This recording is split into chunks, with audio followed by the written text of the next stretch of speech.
Every time someone says the AI when they mean the model, the conversation gets a little less useful. These three terms, AI, ML, model, get swapped around constantly, and it matters more than you'd think. Here's what most explainers miss. The confusion isn't because the words are complicated. It's because marketers, headlines, and even some engineers use them interchangeably. So let's fix that, because once you see the distinction, you can't unsee it, and you'll read every AI headline differently. Start with AI. Artificial intelligence is the broadest term of the three. It's the goal. Getting machines to do things we'd call intelligent if a human did them. Recognizing faces, translating languages, driving a car. AI doesn't tell you how any of that works. It just says, the machine is doing something that looks smart.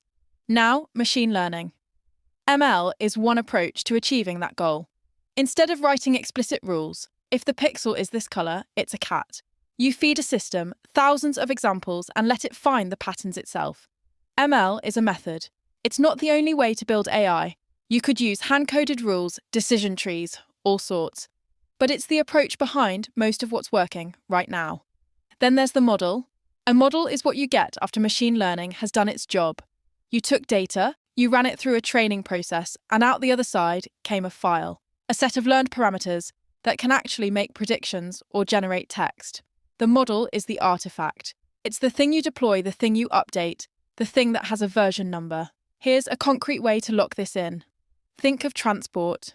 AI is the idea of getting from one place to another. ML is the internal combustion engine, one specific technology for making that happen.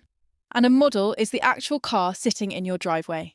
You drive the car, not the concept of transport. Why does this matter in practice? Because when a headline says, AI can now write legal briefs, the honest version is a specific model, trained using machine learning techniques, produced text that passed a legal benchmark. That's a very different claim. And knowing the difference helps you judge what's real. If that was useful, subscribe. New explainer every week. I'm Ariella.